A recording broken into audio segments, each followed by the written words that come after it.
Welcome to another edition of Pitmaster, an Old Virginia Smoke podcast.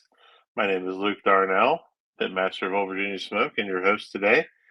And I wanted to give a little preface to this conversation because we might get into some stuff that the KCBS board has been working on and stuff. So the reviews reflected on this podcast are not those of KCBS or any of its board members, just Luke Darnell's and our guest today. So with that, I would like to invite in one of the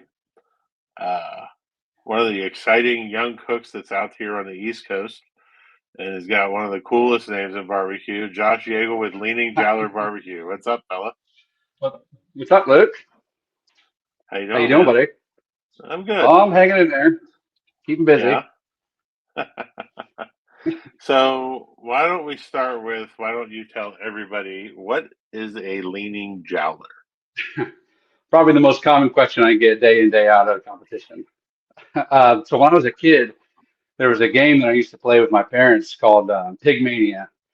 And in that game, it's also called Pass the Pigs, some variation of that game. So you would roll these dice that were shaped like pigs, and depending on how they landed, you got X amount of points or whatever.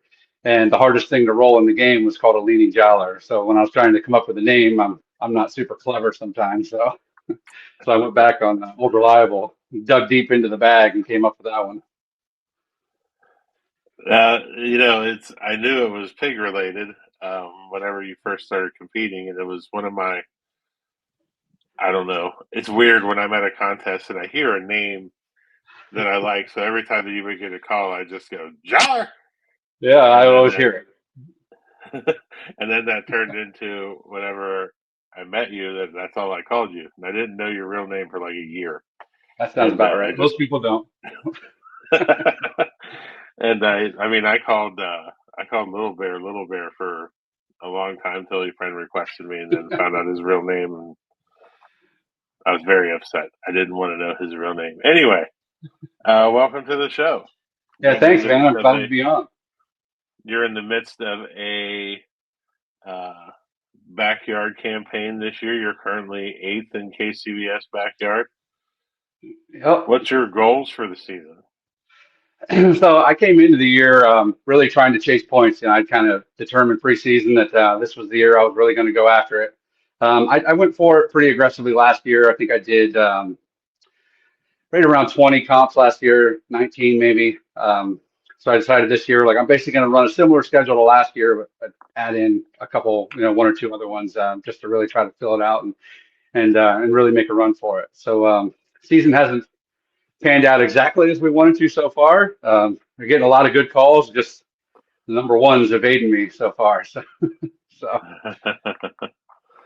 Well, sometimes the changes of the judges' taste change throughout the off season, and for some reason, I'm not sure why, but sometimes certain things hit, and then sometimes things stop hitting. So yeah, you're right. I'm certainly not complaining. Yeah, I'm not complaining about the year we've had so far. We've got a couple good calls. RGC'd our first comp. Just man, we're right there every time, and we're missing just by fractions of a point. So we'll get there. I'm confident we'll get a couple things dialed in and get her turned around. Right on. What are your plans in terms of the future of the Leaning Jowler Barbecue team? Is there any aspirations to go to the pro level?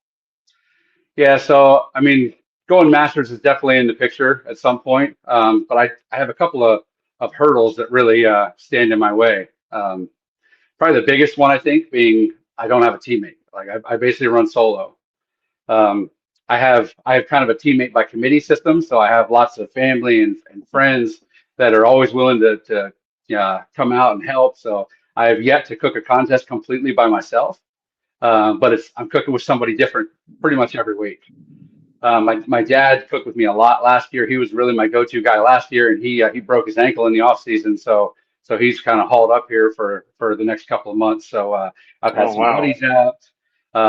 My buddy Jamie, a guy that judges a lot, he had asked to cook with me, so he's cooked with me a few times. My brother and a couple of buddies from college. So just kind of like I say, teammate by committee. So that's really one of the things that that I think in the end holds me back from going up is it's a lot of work, a lot of money, a lot of time, and I have two young kids. I work full time, so for me it's a hobby, and I don't know that I have the time, money, or energy to do it by myself. So until I can get that a commitment from somebody that that it's going to help split the cost and split the workload, I feel like I'm kind of stuck where I'm at a little bit. And I've reached out, I put some feelers out to people to try to gauge some interest from some people, and it's a lot. It's a lot. You know how it is. It's a lot to commit to. If you really want to do, the amount of competitions. Like I say, I think I have 21 or 22 on the schedule this year. So to commit to doing that many, it's a lot. 22 backyard contests this year. Yep. See, I think we could easily make that 13 to 14 pro contests, You're and it probably would be right. much more gratifying for you in the grand scheme of things. But I also understand the teammate thing. What um what do you think as you chase this goal this year? What are your current biggest challenges moving forward? The Mid-Atlantic is just there's some really good teams in the Mid-Atlantic right now.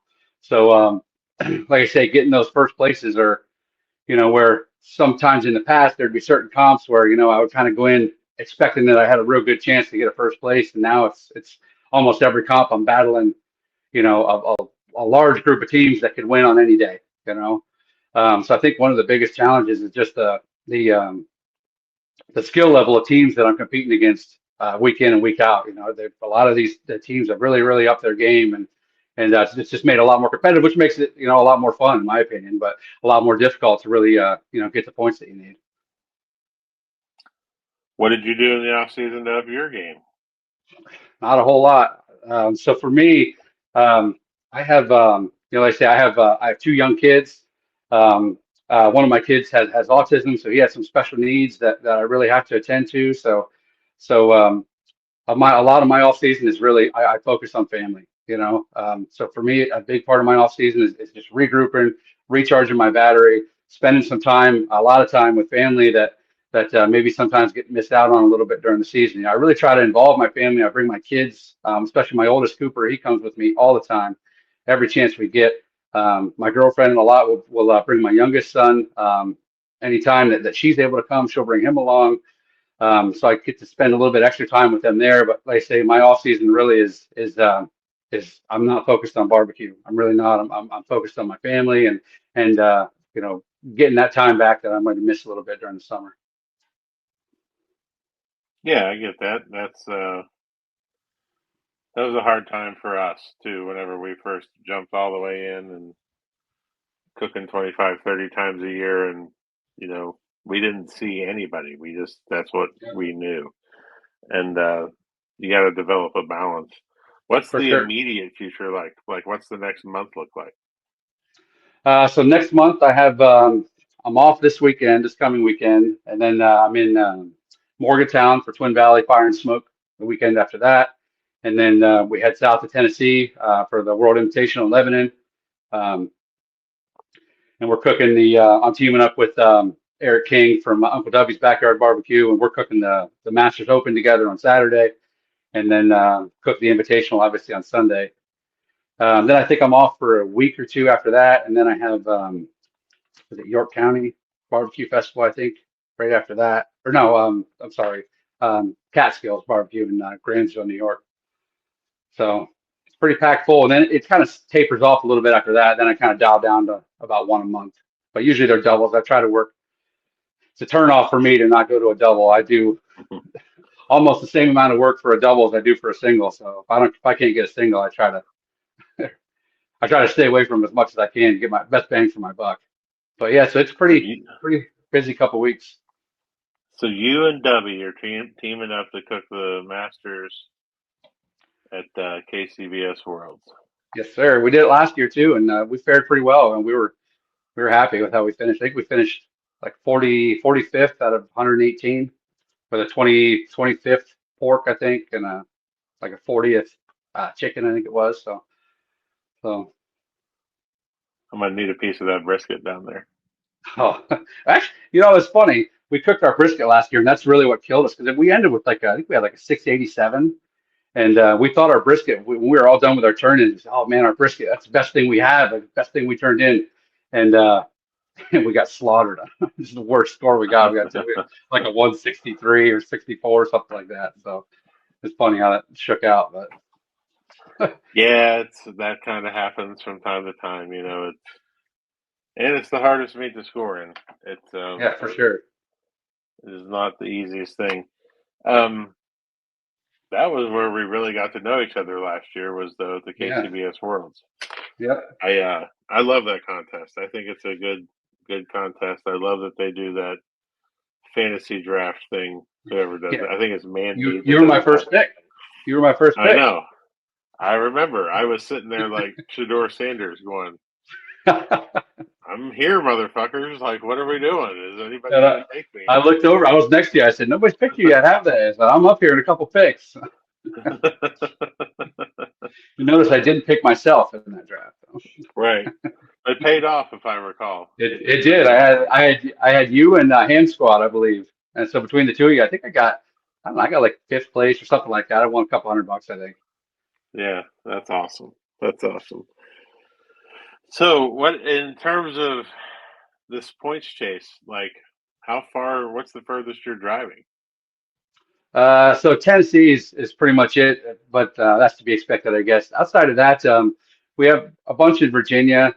We did Barbecue Gives Back in Urbana. We're signed up for the Triple Crown that Bill and Mary Jones are running in Doswell, Virginia. We just went to Williamsburg for the Revolutionary Barbecue Brawl. Um, New York's we're going to Delaware for the first state barbecue bash that Ham Squad's putting on. I think that's about it for probably as far as we're going. So which I'm in like north central Pennsylvania, so that's about 6 hours for me. Southern Virginia, those are all 5, 6 hours away. Right on. Well, we'll be following you to see what success looks like here. And Hopefully we can turn around and start getting some first place calls. Got a few seconds already, a few thirds, a few fourths. Like man, it's just like, and I'm losing by fractions of a point. So we're right there. So I just gotta jump it up. it's fun to know what you're going through, and to know what your goals are, and then to watch you at awards and get that ninth place chicken call. Yeah, you heard it. Shit. But it didn't help that I had a bet with you that day either. So. No, it didn't help, and I'm And gonna you be. got first chicken that day, I believe, didn't you? No, we were seventh, I believe. Seven. We should have gotten first. Our chicken the day two was. I knew better than what was happening, and sometimes Kim gets a little squirrely about the probe we put in the chicken. If it's reading funky, she's like, "Well, you have to fix it," and I'm like, "I don't want to open that." Yeah, I refuse to. I refuse to open my smoker when I'm cooking chicken unless I absolutely have to. No, we opened the foil. Yeah. Oh boy. Yeah, that's trouble. Twice. Yeah. So that was dumb, but living like you always learn something. So Yep. well, yeah, man, this is it's exciting to have a backyard guy on there, and in terms of cooking two meats versus four meats, it is a challenge, but it'll be interesting to see what happens going down the road in KCBS as they talk about the two different categories. Yeah. It's for so many of the backyard teams, I know it's a lot of the cost, the cost associated with it, and for myself, like a big part of what I enjoy doing is cooking a lot of competitions. It's like it's kind of my escape from work and the daily grind. So I enjoy doing a lot of competitions. And I know especially if I don't wrangle together a consistent teammate, it you know the money I have only stretches so far. So, if I jump up to masters, the amount of competitions that I'm capable of doing gets cut in half, right away. So, eventually I got to make that decision of, okay, like, do I want to jump up or do I want to continue cooking the amount of competitions that I do? It's a big balancing act. So like I say, I'm definitely going to make the jump at some point. It's just a matter of when and nailing down a firm teammate. because the guy I used to cook with, Joe, he was great, man. He was a great cook, awesome guy. But just I think the time got to him a little bit, and just didn't want to do it as much anymore, which I completely understand. It's a big time commitment. So so partner shopping. Partner shopping, yeah, that's one thing too, though. If I was going to give you advice, you're never really a partner. You can have a teammate, but if you want to maintain decision-making ability and all Yep. of that, it's we tried the whole splitting things 3 ways back when we started, and people had different responsibilities, and we learned very quickly that it had to be a one-man show, one person Yeah. running the ship, and then the other people helping. And when we made that decision, that was a huge change in the way we cooked and the program and stuff like that. So, Sure. And um, honestly, I think a lot of what I would like out of a partner is I'd almost rather have somebody that has never cooked a piece of barbecue in their life, and I can come in and show them how I like to do it and how I want it done. And you know what I mean? Just be easier that's that, like you said, then you don't have that conflict of interest and they want to do it this way and you want to do it that way. And, you know, right. Well, it's always runs into that, and um, I don't know, just something for you to think about moving forward. yeah, no, that's Um, good advice. yeah, man. So tell people where they can find you online. You got any sponsors you need to shout out? Yeah, so I had a great family of sponsors. Storm and Park is a local insurance company out of State College, Pennsylvania. They swooped in at the last minute and sponsored me and really took care of me. They've been awesome so far. Um, Springer Mountain Farm Chicken takes great care of me. This is the second year I've been sponsored by them, so they're a huge asset. Utsworks sauces and rubs. He same thing. He takes really good care of me, and I live and die by his stuff. I love a lot of his products, so they're used heavily in both of my rib and chicken programs. And then Wolf Run Veterinary Clinic, a local veterinary clinic, that been a sponsor of me for a couple of years now. Also, they take great care of me, so really hugely appreciative of them. Their support allows me to do the amount of comps that I do, so it's great. As to where they can find me, Facebook, I think Facebook is Leading Jowler Competition Barbecue Team. And on Instagram, which I don't use Instagram too much, but I think it's Leading Jowler at Leading Jowler BBQ on Instagram. Very cool, man. Well, we're gonna make sure that we're gonna have you back in probably sometime in the fall and check in with you and see what's going on in the backyard world and see how you're faring. So, Yeah, I'd be happy to. yep. And I can't wait to yell Jowler out down at the KCBS Worlds. I love it. I hope to hear All right, brother. We'll see you out there. it. Hey, thanks for having me, Luke. I appreciate you, buddy.